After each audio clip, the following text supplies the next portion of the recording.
Okay, so we'll discuss some aspects of dielectric response as we compute it by means of perturbation theory, linear response, or the use of finite electric fields. So dielectric response, and then we'll speak about frequency-dependent dielectric properties and static dielectric response, and response from to electric fields from density functional perturbation theory, and a few other aspects. So why would we want to compute this? Well, in itself, obviously, the frequency and static dependent, static and frequency dependent dielectric functions correspond to certain things that we measure, right? So absorption, reflectance, and things like this.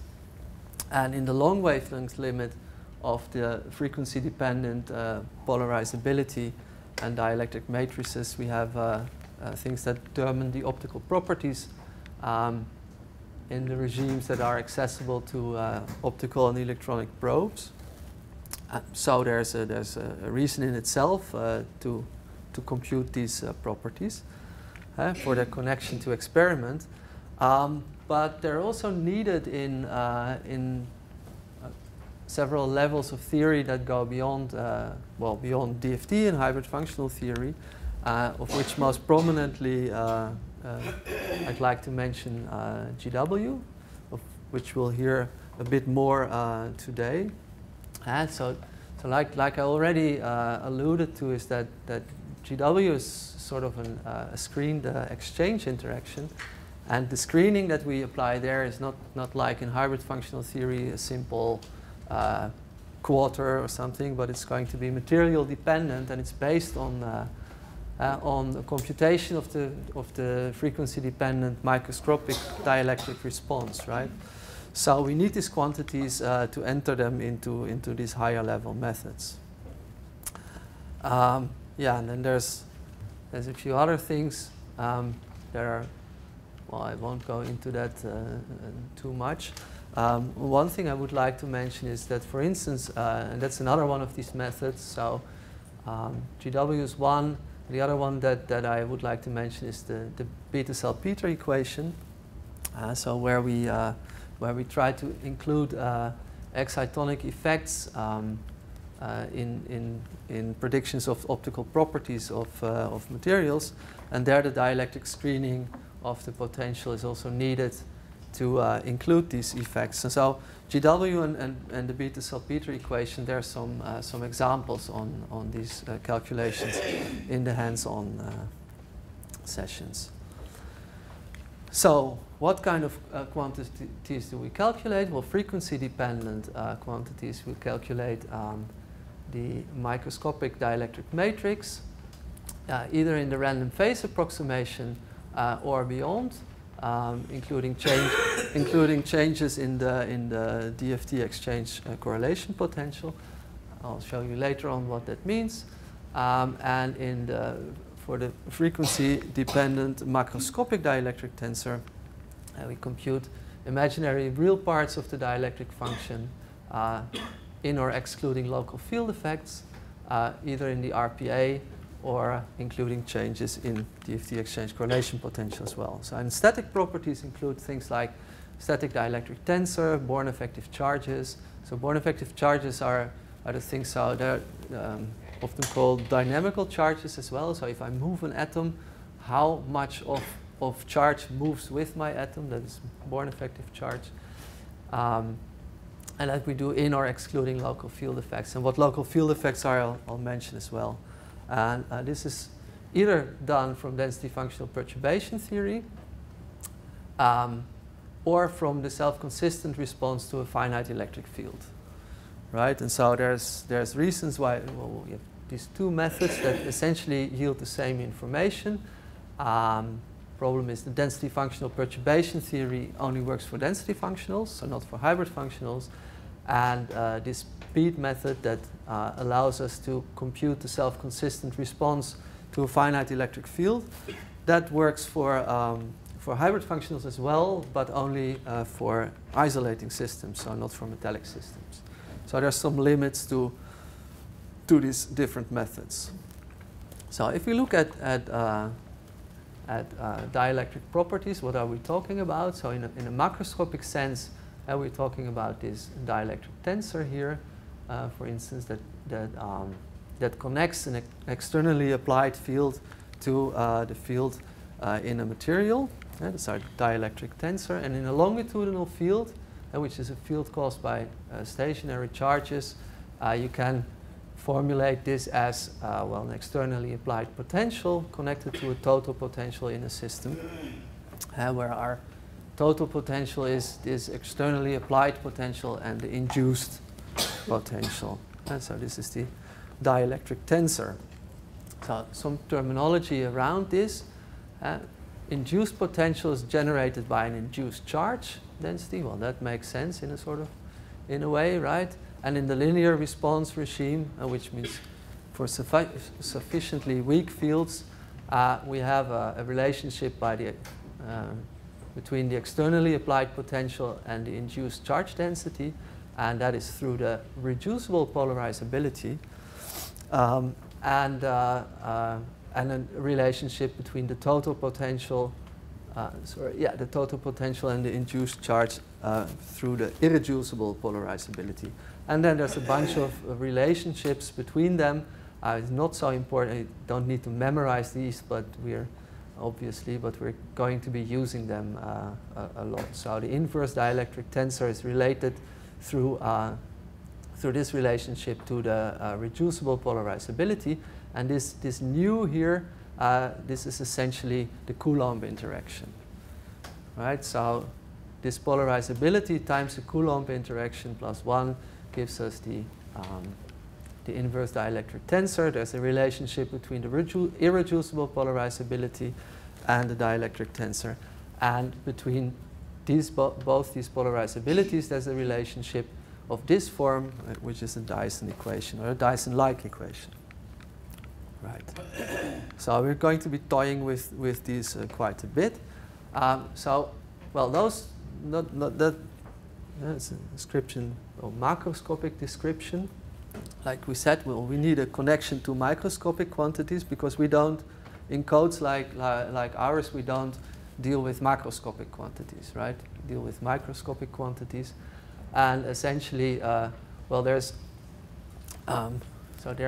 a whole bunch of indices come into play. So we have a field and a dependency on the position, so externally applied field, and a frequency, and then we have a tensor of this kind that depends on the distance between 2 points, right? So we write it as yes. And if we write it like this, so for sufficiently, and this is the macroscopic tensor, depends only on the distance.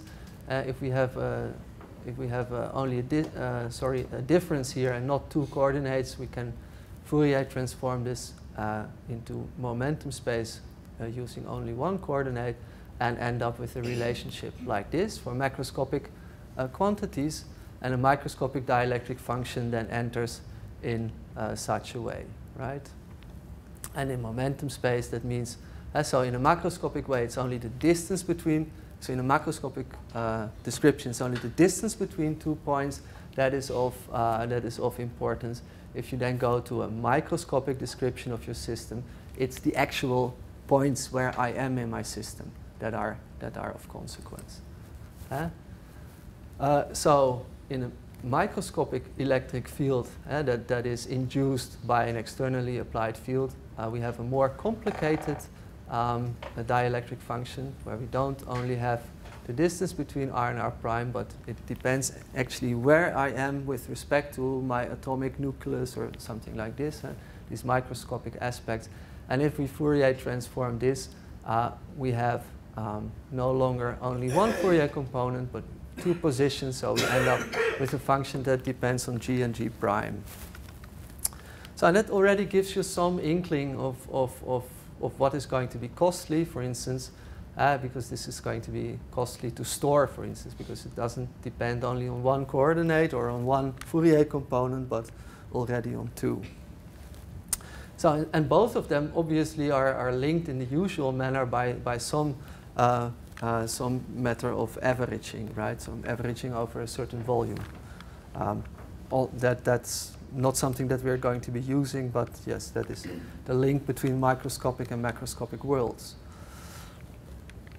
So assuming that our external fields vary on a length scale that's much larger than the atomic distances, we have a simpler connection between the externally applied field and the resulting field, and that's given by the head of this inverse dielectric matrix. And then we have a very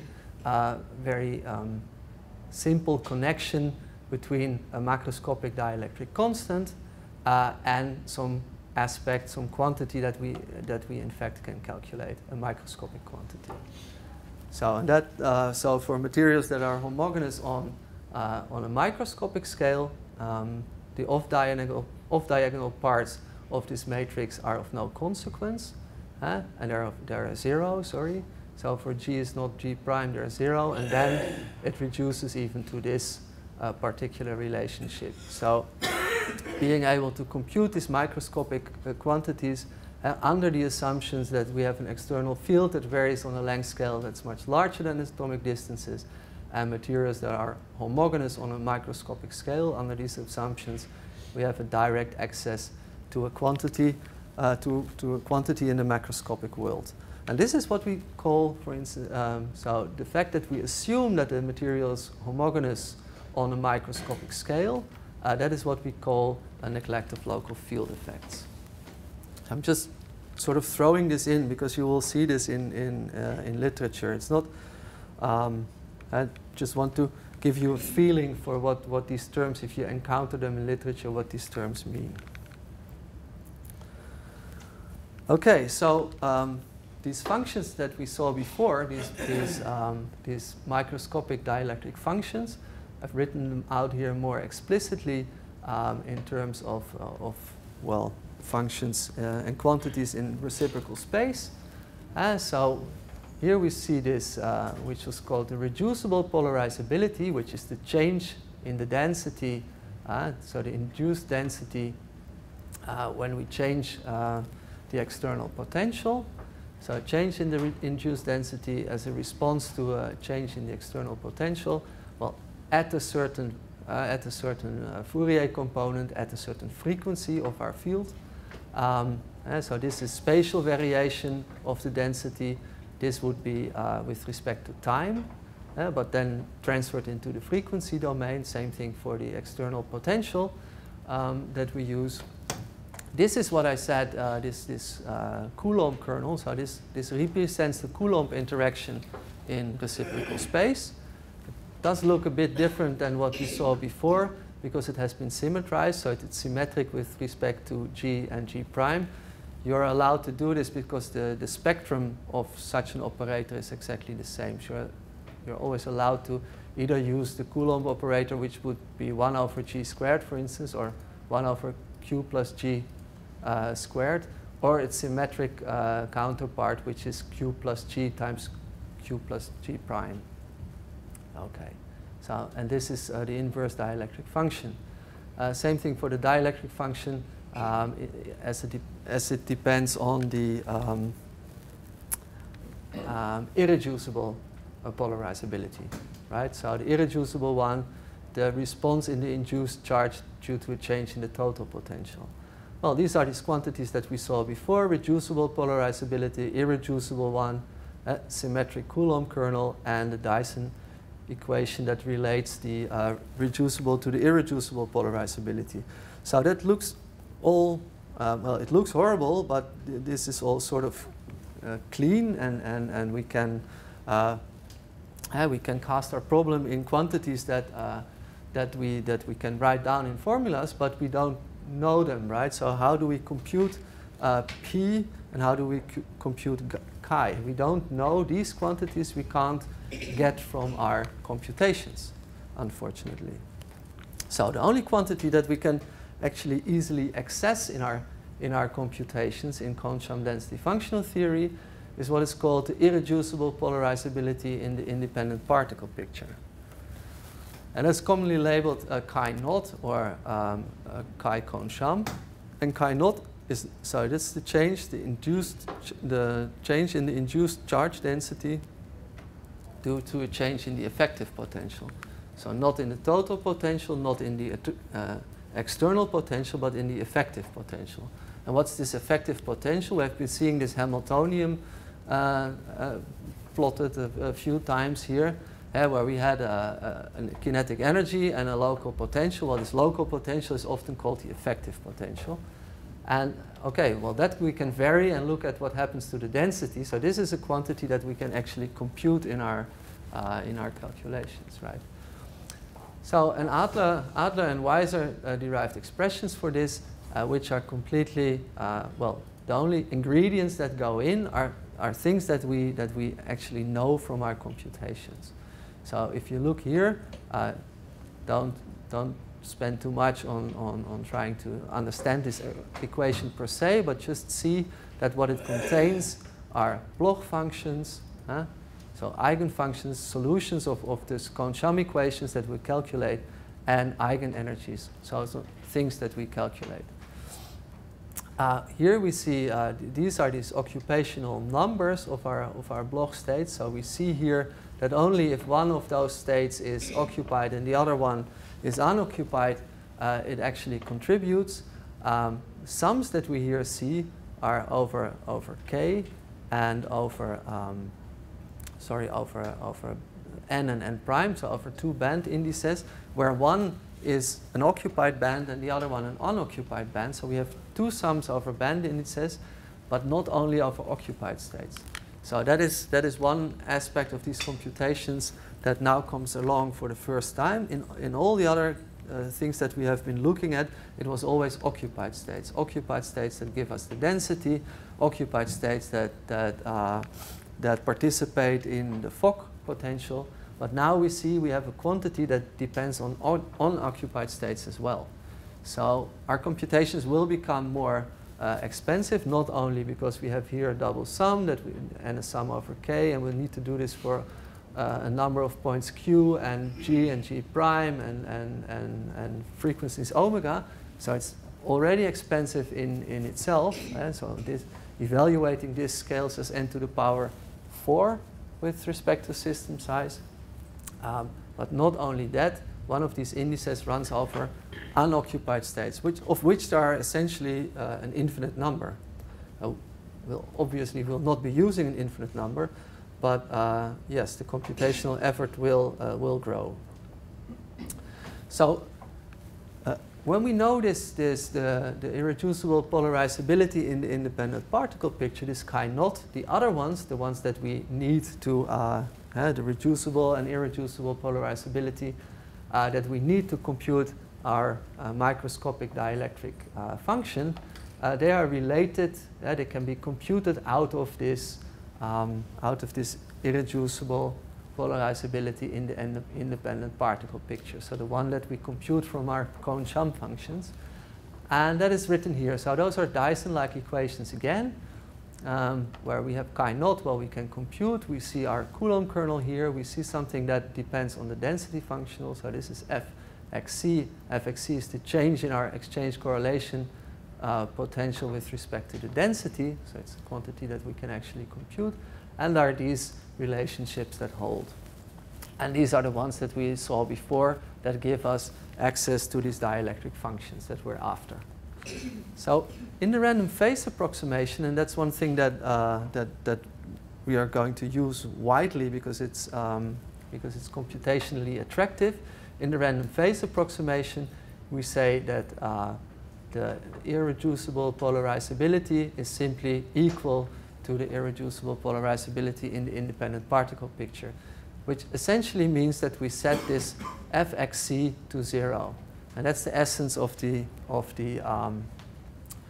random phase approximation. So, and that gives us this particular relationship between our dielectric function, our microscopic dielectric function, and this polarizability that we compute from our Kohn-Sham system. So we can go beyond, and that was mentioned on one of the first slides. So we can go beyond the random phase approximation and include changes in the exchange correlation potential, so not set this thing to 0, then we get such an equation. And that is what we commonly call local field effects in density functional theory.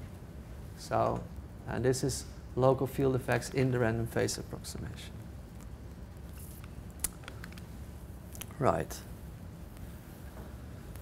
So, as we saw before, in the long wavelength limit, so now we try to connect to experiment. So in the long wavelength limit for Q goes to 0 of the dielectric matrix, the dielectric matrix gives us access to optical properties in regimes that are probed by optical measurements. And the microscopic dielectric tensor, epsilon infinity, for instance, of omega is given by this particular relationship, right? And this quantity we now can calculate, for instance, in this random phase approximation. From our Cohen-Sham polarizability, we can calculate this inverse dielectric matrix in the random phase approximation, for instance, and get access to epsilon infinity. So we can do this at various levels of approximation.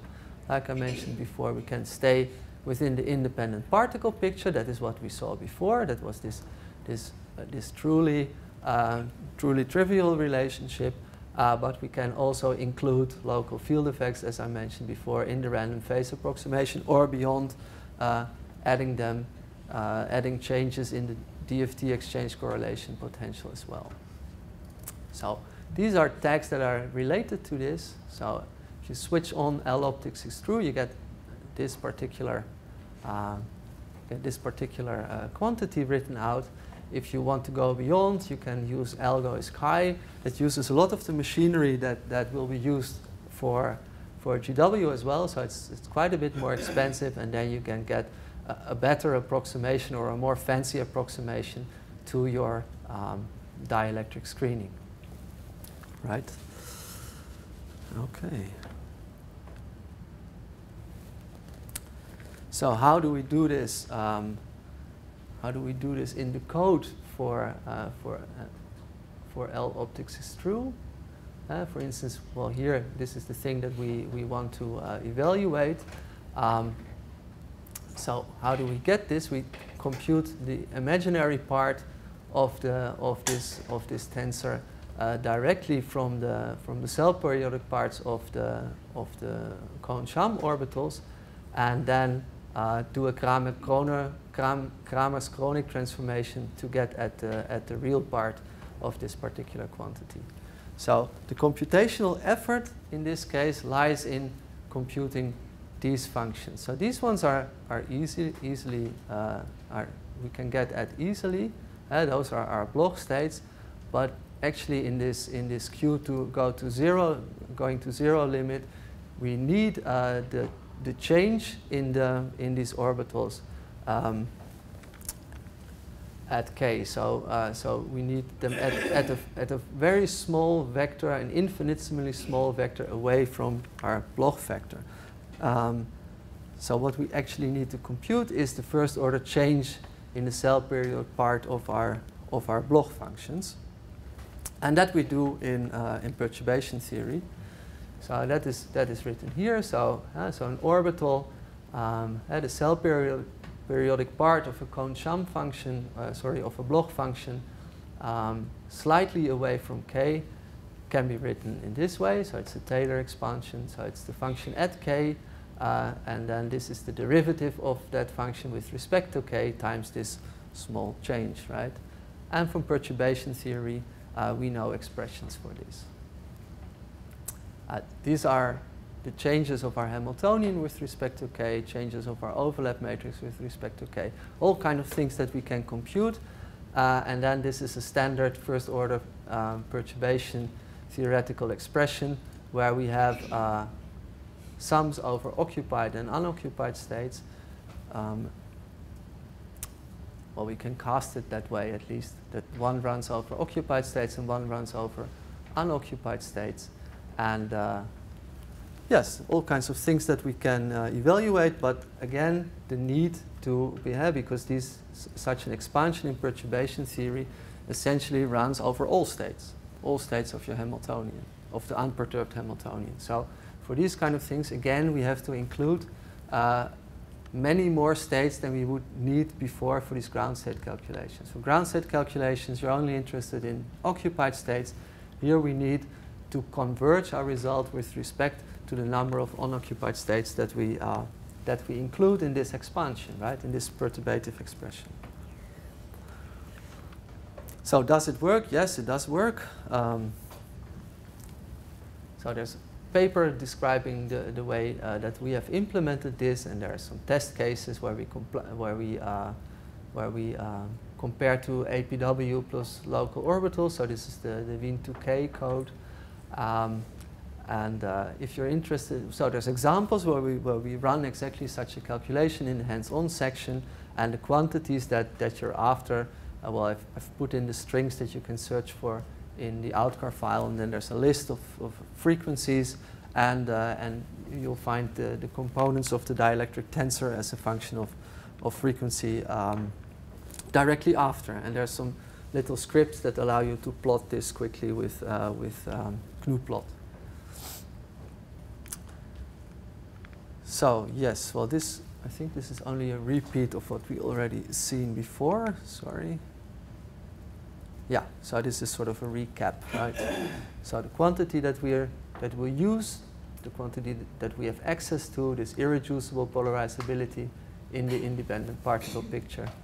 And this is this Adler and Weiser expression that gives us access to this particular quantity. And that scales, evaluating this scales as n to the power 4. So why is it n to the power 4? So for a large system where we don't have k points, well, we can neglect k points here, we see that we have g and g prime, sums over g and g prime. The number of plane waves in our basis scales with system size, right? Then we have n and n prime, so the bands that scales with system size as well. So we have already 4 times system size, so this is n to the power 4. Right.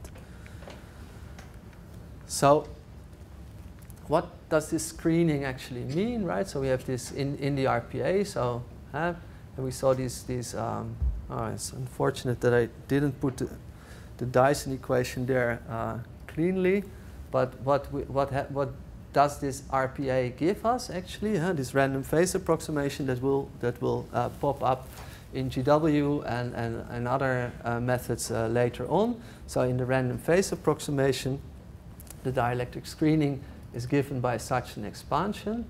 So our screened potential in the random phase approximation is given by, well, the Baire-Coulomb interaction, and then the electronic environment. So the second term is the electronic environment that reacts to the field generated by a particle. So we have another particle that perturbs us. As our particle travels through the system, it induces a change in the charge density, and that change in the charge density induces a change in the potential that works back on our particle. That's the second term, and then you can go on and on with this, because if we have an induced change in the potential, then there is another induced change in the density, and that will induce a change in the potential, and that is this whole chain of terms that are written here, and so on and so on and so on. So electrons react to the induced change in the potential, and that will give an additional change in the charge density and a corresponding change in the Hartree potential, and so on and so on. Because these are all changes in the Hartree potential through this Coulomb kernel in the random phase approximation. And this can be written as a geometrical series. So this whole collection of terms up to infinitely long terms you can write as a geometrical series given by the naked Coulomb interaction times the inverse of this, and this is exactly the inverse of this dielectric function. Right, so in the random phase approximation, what do we actually compute? We compute a screened Coulomb interaction where all the all the physical processes involve the Hartree interaction, right? Involve changes in the Hartree potential. So that's the essence of the random phase approximation. Right.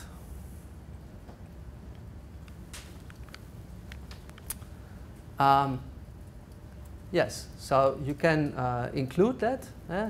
As we saw before, using this algo is chi, you can include all these processes and this random phase approximation into your computation of the dielectric properties, and you will get them written into the outcar file, right? So per default, it's all done at the level of RPA, but you can include changes in the exchange correlation potential as well here, right?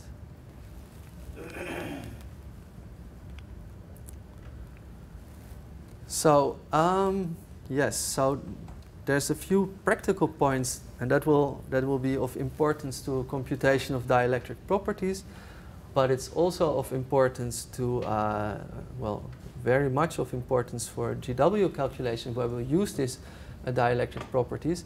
I've been talking about the fact that we are going to be using these unoccupied states, and the thing is that we use iterative matrix diagonalization to refine our states, right? We talked about this yesterday, and I said, okay, this is very nice because we can get at the so many lowest states in our eigenvalue spectrum of our Hamiltonian matrix. And the thing is that these iterative techniques, they converge most rapidly for the deepest lying states. As you go up into the eigenvalue spectrum, the states converge less and less rapidly. So for a ground state calculation, we look to the convergence of the occupied states, right? Because they give us the total energy, and our convergence criterion only looks at total energy. It says, okay, if my total energy doesn't change by so and so much anymore, I say I'm converged, right? But now we will use the virtual states, so the empty states in the spectrum as well, and they don't contribute to the total energy, so the quality of those states and whether or not they are converged doesn't express itself in the total energy. So you can't simply do a calculation that includes simply more bands and then say, okay, now I'm converged, because then the virtual states are, well, less converged than the occupied states. So the quality of your virtual states, of your unoccupied bands, is not guaranteed. So we do a trick to get around this. We do a ground state calculation, a simple one, where we simply use the number of bands that we would use for any normal ground state calculation. And then to obtain virtual orbitals of sufficient quality, we do one exact diagonalization of the Hamiltonian. So that's the thing that I said yesterday. Well, that is the thing that we want to avoid, because why would I do an exact diagonalization and compute 50,000 eigenstates of my Hamiltonian when I'm only interested in 4? Well, here we'll do one step of this on top of such a ground state calculation. So essentially, our occupied states have converged. Our Hamiltonian is correct in that sense. And then we build up this Hamiltonian. So we restart the calculation, read in those wave functions, build up the Hamiltonian that is defined by the occupied states, diagonalize it one time, and then we have all unoccupied states correct as well. So the quality of those states will be as good as the ones that we have optimized for the occupied part of the spectrum. So that's an additional step that you would need to do to get high quality virtual orbitals. Yeah. Is that not incredibly costly? Because say you only want 10%. If you do an iterative scheme, but you have a criteria even on the empty state for the convergence. Yes, that is something that we will have to implement very soon. It would be a better way to do it, but at the moment that's not present yet. So one can obviously say, I don't look at the so you wouldn't have to look per se at the total energy to judge whether you're converged. You can look at the eigenenergies of of any number of states, and as they stop changing or are converged with a certain degree, you could say, okay, I'm done. That would allow you to keep using these iterative matrix diagonalization techniques. Yes, that's definitely true, and we should change this, but at the moment that's not possible yet. It's quite unfortunate. So we are forced to do this three steps, and you're right, this is a very costly step for large systems. It's even so, and that is why we'll definitely change it pretty soon. It's even so that this step becomes the most costly step even for some GW calculations. So doing the actual GW afterwards is not as costly as doing this exact diagonalization, which is unfortunate. On the other hand, and that is why we'll still use this in the future as well, that all the convergence criteria that we use, and we'll show this later on. So there's especially for total energies in the random phase approximation, we do a trick to extrapolate the result to an infinite basis set size, and for that you would need all states of your system. So this will be a valuable thing even in the future, but for very large systems and for GW, this is something that might kill you at the moment. That is true. So these are the typical steps that you would do, and well, in this case it's only a calculation of the dielectric properties per se. So the three steps is a ground state calculation, then this exact diagonalization step where you ask for a larger number of empty states. Those are, so it's done, the matrix is diagonalized exactly, and then a bunch of those empty states are kept and written out to your wavecar file, and afterwards you can restart again from that file using either of these methods to compute dielectric properties. So, yeah, yes. So the tool, the direct diagonalization, so which algorithm is used and how big the system required? So, ask again a little louder. I can repeat the question. So how do we diagonalize this matrix exactly? So that is essentially simply calling a scale APEC routine. So the matrix is set up, and then scale APEC is called to diagonalize it.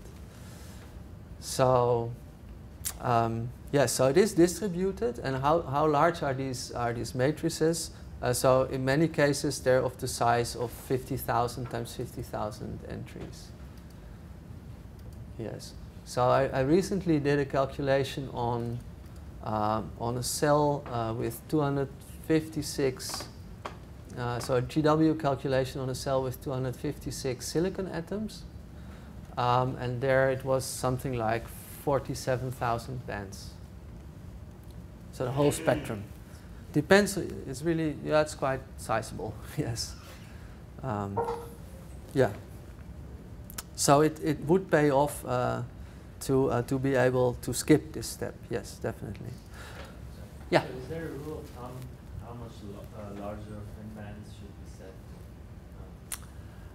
Well, that is the thing. So is there a rule of thumb? Yes, there are many rules of thumb. So but I mean, so for silicon, and that is this is our favorite test system, let's say. Everything always works for silicon because it has been tested with silicon. I would use something like 64 states per silicon atom, right? So, which means that in that particular calculation that I did with 256 silicon atoms, I kept 16,000 bands. For large cells, it can be quite sizable. I think it depends on how accurate you want your results to be. You could get away probably with 32 bands per per atom as well. Go to another system, I don't know, I don't want to venture, I don't want to tell you, yes, always use 64 bands per atom, right? So I simply don't know. And it's one of the things why, I mean, you can get around this step by simply using all bands. The number of bands you get is then simply defined by your cutoff, and then your results again are going to converge with your energy cutoff. Because the size of this matrix is directly defined by your basis set cutoff. Because it's the size of the FFT grid, and that is defined by your cutoff. And so in this way, you get around this uncertainty by simply using all bands. And then there's clever algorithms by which we can extrapolate to infinite basis set size, because we know how it should converge with respect to, as your cutoff is high enough, we know the convergence behavior with respect to the cutoff, and then we do an extrapolation. But that can only work if you use all bands that are, if you use all states of your Hamiltonian. Yeah, so it does pay off to still do that actually, especially for GW and AC-FDT calculation, as we'll see later on. Yes, so here come these GW potentials that maybe people have already seen, because I already mentioned this yesterday, that we now depend on, we need a certain amount of virtual states as well. So we need potentials that are sufficiently accurate that they describe the scattering properties up to higher in the energy spectrum. So, and if you look at the conventional silicon PAW potential, you see that up to 2 to 3 Rydbergs, the match between the dotted lines and the drawn lines is still quite good. So the pseudo atom and the all electron atom have essentially the same scattering properties, but higher up in the spectrum you start to see deviations. So this potential will not yield very high quality virtual states because they depend on scattering properties higher up in the spectrum.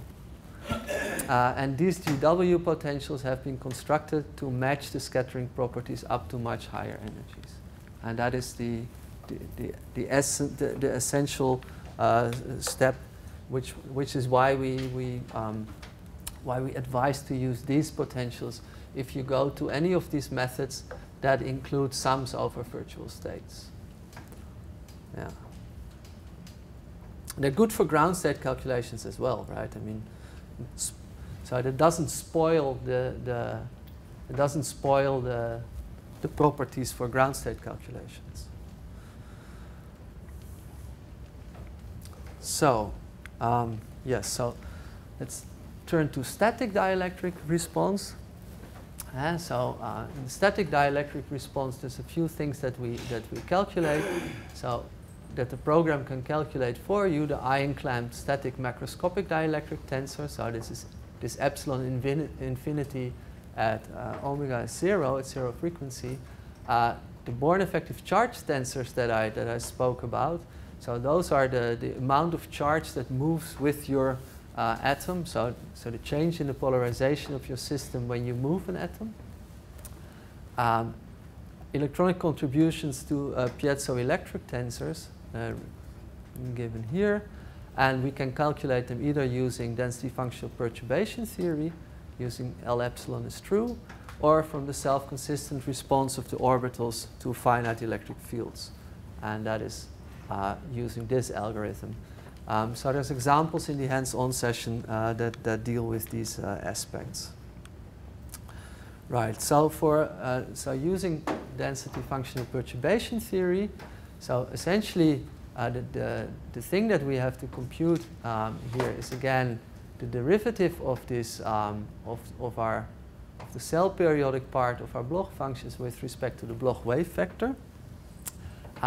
In case of density functional perturbation theory, we don't use a sum over empty states to do this. So it's not this first order perturbation theory where we have a sum over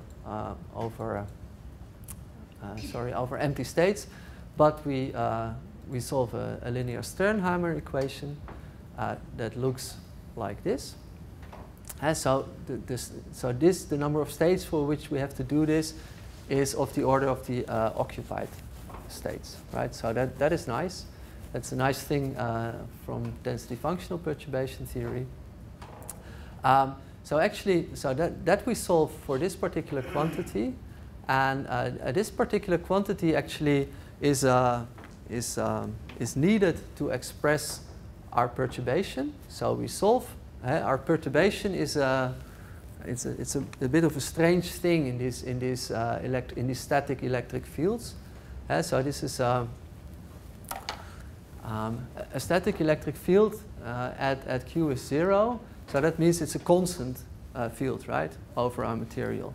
And that poses a problem for the kind of methods that we use, because a constant electric field is a constantly dropping potential over a system with periodic boundary conditions. So it's not a perturbation that we can express under periodic boundary conditions, right? This potential that we add, we cannot cast in periodic boundary conditions, but there's a way to include it, and that is by computing this quantity from perturbation theory. And then essentially we use this quantity, we see it here, right, in a second perturbative expression, and this quantity, so the change in our functions with respect to k, represents our perturbation. So I won't show you here why that is actually true, but it's possible to cast this non-periodic perturbation into a form that is again cell periodic, and that is done by this first Sternheimer equation. Gives us actually a representation of our electric field, of our perturbation, and then we solve a second Sternheimer equation to get at the response in our orbitals due to this perturbation. And this can include all kinds of local field effects, which means that we can include the response in our self-consistent Hamiltonian due to this perturbation, right? So, which is commonly called these local field effects. And they may be included at the RPA level again, or beyond this, including changes in the DFT exchange correlation potential in our Hamiltonian. But once we know the response in our orbitals due to our perturbation, we can quite easily calculate, microscopic dielectric matrix given by this, where this sum now runs over over occupied states only, so there's no sum over unoccupied states anymore. And we can compute a host of other quantities from this, like Born effective charges and these piezoelectric tensors, by simply looking at changes in the Hellman-Feynman forces as we change our orbitals with respect to the response to the perturbation, and we do this in finite differences. So we add a bit of this response to our current wave functions and look at the change in our forces or in our stresses, and that gives us then so the change in the Hellman-Feynman force with respect to the field is the Born effective charge, which is equivalent to the change in the polarization of our system with respect to atomic displacement. Same thing here. The change in the stress tensor with respect to our electric field gives us the electronic contribution to the piezoelectric tensors. Yeah, and the change. Yeah. Could you just explain the notation epsilon infinity at omega equals 0? What does the infinity part refer to if it's static and omega is 0? Is it just because it's the electronic part that it's the Yes. Okay. Yes. But So ion clamped. Okay. But it's Yes. not So supposedly too fast for the ions to react to. okay, but it's not the actual omega equals infinity. No. Epsilon. No. Okay. It's at omega equals So 0. Yes. The electronic part. Yes. Okay. Yeah. Yes. Yeah. Actually, the infinity is really horrible. That it's common notation, Yeah. but it really puts you on the wrong foot. Okay, I think because I it's the frequency is 0 for the electrons, but it's like infinite frequency for the ions, right? Okay. I mean, they have no time to react, so it's stupid, yeah. Okay, the output of all these calculations. Well, this is more relevant for when we turn to the hands-on section. This gives you somewhere where to find all this information in the output. Yes, then there's a bunch of examples. Well, let's not go through that because we're approaching lunchtime. Let's quickly go through this response to finite electric fields. So there's another way to compute these quantities. So the first we saw was density functional perturbation theory, but there's also a way to include the effects of a finite electric field, even though we said, okay, this field it's the potential that corresponds to this finite electric field is not something that we can represent under periodic boundary conditions. There's a way to actually include the effects for insulating systems, and that is based on this what is called the modern theory of polarization. Well, it's always very bad to call anything modern because it is modern at some point, and this is already some years old. So, right? So in 100 years, it's definitely not going to be modern anymore, but it's still called this. And that says we can change. So that's one of the things that is maybe a bit counterintuitive. The fact that we can compute the polarization under periodic boundary conditions is not a trivial statement in itself. And that is, maybe I can sketch again on this nice wall. And that is, under periodic boundary conditions, we have the following problem. So let's say if I have a dipole in a system, it's easy to compute the polarization because of this. There's no essential problem. But if I now put repeated dipoles, which we have under periodic boundary conditions, it becomes a non-trivial thing to compute this because I can choose my cell to be this, right? And then integrate over the charge, it will give me one answer. But I can also choose, and that's completely equivalent, I can choose my cell to be this. And this will be a completely different dipole, right? So under periodic boundary conditions, for the longest time people said there's no way to define the polarization of a truly periodic system. And then along came the modern theory of polarization and said, well, this is possible actually. And there's a bunch of equations that one can evaluate, and they will give us this macroscopic polarization of a periodic system. So I've just sketched the route to this result here, because in block functions it's always very difficult to do this, but we can go to a Wannier function description, so localized charges. And for localized charges, so localized functions, it is easy to define a dipole moment in a system, and then you go through a whole bunch of mathematical manipulations and end up with an equation that tells you that your macroscopic polarization depends on, and that is what we saw before, right? I already mentioned it, the derivative of the cell periodic part of our Bloch functions with respect to the Bloch wave vector. We determined this before from these density functional perturbation equations to include electric fields, and here we see this essential quantity popping up as well. Okay. For the interest of time, we'll simply believe this, and we say, okay, we have a way to compute the polarization of our system, and this opens now a route to include the effects of a finite electric field as well, because we'll simply add a term. So this is our normal ground state DFT energy, right, with wave functions, and now we'll add a term which is essentially the in product between the finite electric field that we're considering and the macroscopic polarization of our system. So this is gives us a new total energy that includes the effect of a finite electric field on our system. So an additional term in our total energy that depends on this expression that we saw before that comes out of the modern theory of polarization. An additional term in our total energy will add a corresponding term to the Hamiltonian. And that is, well, this one. So the difference, the variation of our polarization with respect to an orbital is added to our Hamiltonian.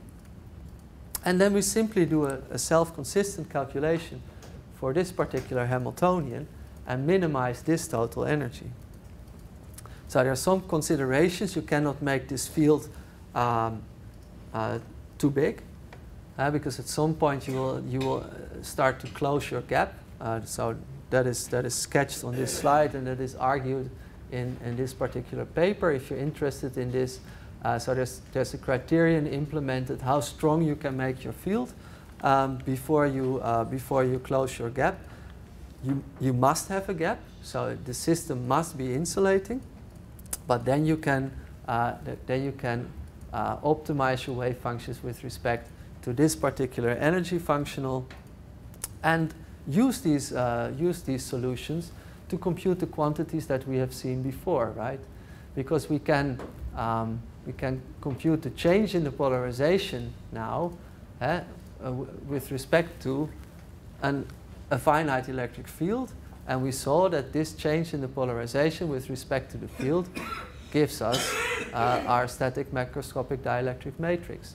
And the Born effective charges associated with this, we can again, like before, compute from, we apply an electric field, we have a slight change in the wave functions, and through this a change in the Hellman-Feynman forces, and the change in these forces with respect to the field give us the Born effective charges. So the quantities that we get from density functional perturbation theory can get from a response to these finite fields as well.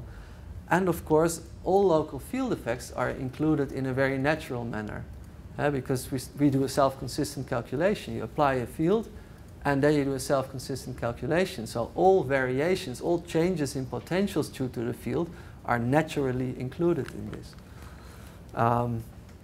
Right, through the self-consistency. So that's very nice, and we can do this for any Hamiltonian. So density functional perturbation theory you can do for density functionals, but not for hybrid functionals. But this works for hybrid functionals as well. Okay, so there's some numbers here that we gotten with this, and yeah. So I think we'll skip this. These are essentially only details on these particular terms. You can look at them at your leisure, but I think I've already sketched the general idea of it. I think we'll stop here. Yeah, cool. We have a couple of questions online. Do you want to do them before lunch or after? I would like to, if there's questions here, then I would do the. So one is relating to GW. Can GW potentials be used for the usual calculations instead of having two sets of potentials? Yes, yes, yes. Another is, what about the equivalent, more recent, what about the equivalent response to magnetic fields? Can VASP predict structural and electronic response in magnetic fields as well? No, it can do so it can do NMR. So yep. that is what you can do. So you can compute but you can't compute structural responses to magnetic fields. And we have one more question actually relating to this morning's session came up. Yeah. From your experience, what's the biggest system that you've been able to do using HSE in terms of your size of system number? Yeah, so the biggest system that I have been able to do is not very big because we are poor Austrians and we don't have computers. But no, I know people that do HSE calculations on systems with thousands of atoms. completely beyond anything that I have experience with. I don't know how painful it is and how big the machine has to be, but I think you would have maybe an idea of what a common size at NERSC is for. Do you have some feeling? Not recently. Yeah. I know I got some benchmarks from a guy and he was using a crane machine and he could go up to thousands of cores, so he had access to a fair amount of cores, and I think he did systems of some thousands of atoms or thousands of atoms, things like this. So it is possible. It's surely painful. I'm absolutely sure it hurts to do it. Yeah. Yes. But sometimes you want to compute like dielectric properties of systems where you know it's a semiconductor, but GGA gives it as either a metal or a very, very small bandgap, which will totally throw off the calculus. Yes. What's your suggestion for those sorts of, do we add a plus U and do GGA plus U, or what? I would probably, the first thing I would do is a scissor operator. Okay, so like try and find a place in the metallic bands to cut it and then... So if it's a metal. Oh, sorry, I thought that if your band gap is too small. Okay, let's take the band gap really too small. If you did the scissor, is there a procedure in VASP where I can just give it like a scissor? Okay. So yes. But for a metallic system, I don't know how you would scissor. Okay. But then I would probably go for a hybrid functional. Yes. So like a fully hybrid dielectric? Yes. Although, and that is something that will come up, although that then you're already, so if DFT gives you such a bad answer for the ground state, then I would try with a hybrid functional. But that's something that I'll discuss tomorrow. I mean, there's a compensation of errors involved in using the random phase approximation and DFT. So you do get really good screening properties if you use the random phase approximation in connection with DFT, orbitals, and eigenenergies. So if you go beyond DFT, then the random phase approximation will start to show up its limits will start to show up more clearly. The same thing if you go beyond the random phase approximation. Yes, it was like I said before. So if you use anything but DFT with the random phase approximation, you do not get as good screening properties. So especially for GW, if you then there's some aspects of this. I will discuss them tomorrow. And could you quickly sketch out the procedure where if you had a small band gap and you wanted to just open it up to the experimental value, what's the procedure for doing that and feeding that into VASP for the dielectric calculation? You mean in terms in terms of a scissor operator? Yeah. So let's say I will have to look it up, but a scissor operator is super easy, right? You don't do anything to your orbitals. You just shift your unoccupied eigenenergies with respect to the occupied ones. How do I tell the dielectric constant to use those orbitals? How do you call it? Yeah, how do I call it in VASP? Okay, so I have a GGA stat calculation, gives me a gap of 0.1, right? And now I want to run a dielectric, but I want to run it with that gap of 0.5 or something. Right. So yeah, so how do you apply the scissor operator? Yeah. I will have to look it up. I mean, it's used in one of the examples. Okay. But I will have to make sure that it will work in the way that you need. Okay. Yeah. And it's something. I mean, it is so simple that if there's something still missing there, we can easily quickly fix this. Okay. Yeah. Yes. To make it work in a manner that is convenient to you. Do these calculations work for isolated molecules if you want to calculate like the dielectric? Could you questions so would you get the dielectric properties of isolated molecules? I don't see a reason why not. Okay. I don't know how good DFT or these methods would, or the random phase approximation would be for isolated molecules though. So I have no experience doing this for isolated molecules, but there's no essential, there's nothing in any approximation that would invalidate the procedure for isolated molecules. Okay. Right, yeah. So if you wanted to see what the reflectivity of the gas would be, maybe you could. Well, you could put in bunches of molecules probably in a cell and